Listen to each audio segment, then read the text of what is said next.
বাড়ি ভাঙচুর হয়েছে, আমার উপর অত্যাচার হয়েছে, আমার পাশের বাড়ি লুট হয়েছে, গরিব মানুষ তার অপরাধ সে লাল ঝান্ডা বেঁধেছিল, সেই জন্য তার ঘর ভেঙে দেওয়া হয়েছে। কিভাবে ভোট লুট হয় আর কিভাবে অত্যাচার করা হয়। পঞ্চায়েতের প্রার্থী দিতে পারলো না একজন, পঞ্চায়েত সমিতিতে প্রার্থী দিতে পারলো না একজন। এইটা 2011 পর থেকে ধারাবাহিক চলছে এই সমস্ত জায়গায়। আমি গ্রাম থেকে উঠে এসেছি, আমার রাজনৈতিক জীবন ছাত্র জীবন না। আমি ছাত্র রাজনীতি করিনি, কলেজ রাজনীতি করিনি, আমার পড়াশোনাও বেশি না। আমি স্কুল গন্ডি পেরিয়ে উচ্চ মাধ্যমিক পর্যন্ত পড়ার সুযোগ পেয়েছি। প্রতিদিন গতর বিক্রি করে সংসার চলতো, গতর বিক্রি না হলে খাতা কিনতে পারতাম না। তাহলে লোকের জমিতে শ্রম দিতে দিতেই আমি আমাদের এই লাল ঝান্ডাতে এসেছি, এবং শ্রম দিতে দিতেই কৃষক সভাতে এসেছি, গরিবদের সংগঠন করতে শিখেছি। তখন দেখেছি, একবারে জীবন দিয়ে দেখেছি যে কিভাবে মানুষকে শোষণ করা হয়, একজন ক্ষেতমজুর কিভাবে শোষিত হয়। একজন ক্ষেতমজুরের গতরের দাম ক্ষেতমজুর বলতে পারে না, একজন কৃষক, উচ্চবিত্ত কৃষক, সে ঠিক করে দেয় একে আমি কত দেব। সেটা আমি কাছ থেকে দেখেছি, বাস্তব জীবনের অভিজ্ঞতা আমার। সেই সমস্ত গুলো আমাকে খুব নাড়া দেয়, তাড়িয়ে বেড়ায়, যার জন্য কোনোদিনের জন্য আমার বিলাসবহুল ভাবনা মাথায় আসে। আপনারা 2019-এ শূন্য হয়ে গেছিলেন, 2021-এ শূন্য হয়ে গিয়েছিলেন, ক্ষেত মজুরের পার্টি, গরিবের পার্টি বলছেন। তাহলে আমাদের ভারতবর্ষে বেকারত্বের সংখ্যা প্রচুর, গরিবের সংখ্যা প্রচুর, ক্ষেত মজুরের সংখ্যা প্রচুর। তাহলে এই ক্ষেত মজুররা আপনাদেরকে কিভাবে শূন্য করে দিল? ক্ষেত মজুররা শূন্য করবে কেন? কারণ ওরাই তো ভোট দেয়। আপনারা তো দেখেছেন আমাদের দেশের ভোটের পদ্ধতি, প্রক্রিয়া, কিভাবে প্রতিক্রিয়াশীলরা বিভিন্ন জায়গায় বামপন্থীরা দুর্বল হলে সেই ভোট কিভাবে লুট করে নেয়। সেটা পশ্চিমবঙ্গে তো আপনাদের বিরাট বড় একটা অভিজ্ঞতা আছে, বিরাট বড় অভিজ্ঞতা আছে। আপনি আজকে যেখানে যাচ্ছেন সন্দেশখালী, মানুষের কাছে কথা বলে জানতে পারবেন যে 2011-এর পরে সন্দেশখালীর মানুষ ভুলে গেছে যে ভোট দিতে পারবে। মানে এত অত্যাচার, যেখানে প্রার্থী দেওয়া যেত। এই প্রথম একজন প্রার্থী মানে লোকসভাতে মানে প্রার্থী হচ্ছে যে যাকে মানুষ ভোট দেবে। এর আগে পঞ্চায়েত ভোট হয়েছে, এর আগে বিধানসভার ভোট হয়েছে, এর আগেও লোকসভার ভোট হয়েছে। কিভাবে ভোট লুট হয় আর কিভাবে অত্যাচার করা হয়। পঞ্চায়েতের প্রার্থী দিতে পারলো না একজন, পঞ্চায়েত সমিতিতে প্রার্থী দিতে পারলো না একজন। এইটা 2011 পর থেকে ধারাবাহিক চলছে এই সমস্ত জায়গায়। ফলে অত্যাচার কি জিনিস, সন্ত্রাস কি জিনিস, সেটাও আমরা একেবারে একেবারে জীবন দিয়ে উপলব্ধি করতে পারছি। অন্তত আমি যে জায়গাটাতে থাকি, আমার বাড়ি ভাঙচুর হয়েছে, আমার উপর অত্যাচার হয়েছে, আমার পাশের বাড়ি লুট হয়েছে, গরিব মানুষ তার অপরাধ সে লাল ঝান্ডা বেঁধেছিল, সেই জন্য তার ঘর ভেঙে দেওয়া হয়েছে, মা বোনেদের উপর অত্যাচার। এই সব জিনিস না আমরা চোখ একবার বাস্তব থেকে দেখছি।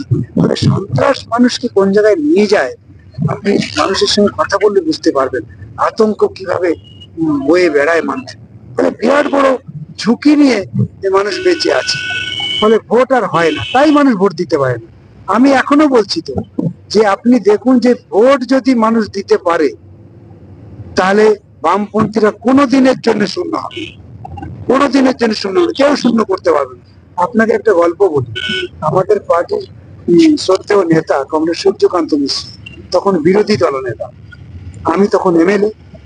তো মমতা ব্যানার্জি বলছেন, বক্তৃতা করতে করতে আমি 3বার তার বক্তৃতা থামিয়ে দিলাম।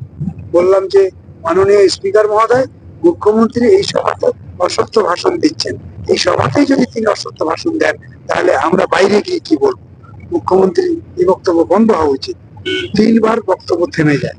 তারপরে তিনি রেগে মেগে তেড়ে আমার দিকে আঙুল উঁচিয়ে বললেন, সূর্যকান্ত বাবু, ওই ছেলেটা আর কোনোদিনের জন্য এই বিধানসভায় আসবে না, ওর এটাই হচ্ছে শেষ বিধানসভা। তখন সূর্যকান্ত মিশ্র বলেছিলেন যে ওকে আপনি কোনোদিন হারাতে পারবেন না, কারণ ও মাটির থেকে এসেছে, ও মাটির গন্ধ জানে, মানুষের গন্ধ ও ভালো করে জানে, গরিবদের বন্ধু ও, ওকে কোনোদিন আপনি হারাতে পারবেন না। লুট না করলে আপনি কোনোদিন সন্দেশখালীতে নিরাপদে হারিয়ে এখানে আসতে পারবেন। এই কথাটা সূর্যকান্ত মিশ্র বলেছেন, বললেন তো।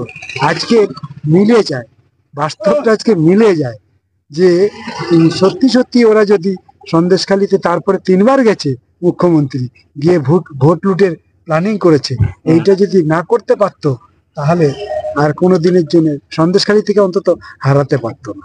বুঝলেন তো? নাকা চেকিং গুড, নিরাপদে সরকার, ভালো থাকবেন সবাই। হ্যাঁ, লড়ছি। প্রার্থী। হ্যাঁ, আমি যেটা বলছিলাম যে ভোট লুট না করলে তারা জিততে পারত।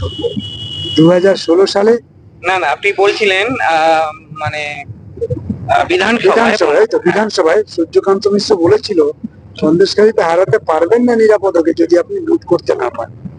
2016 সালে হারানোর জন্য মুখ্যমন্ত্রী দুবার গেলেন সন্দেশখালীতে এবং হারানোর পরিকল্পনা করা হলো। 82টা বুথে 100% ভোট ওরা পেয়েছে। একটা বিধানসভায় 82টা বুথে 100% ভোট তারা পেয়েছিল।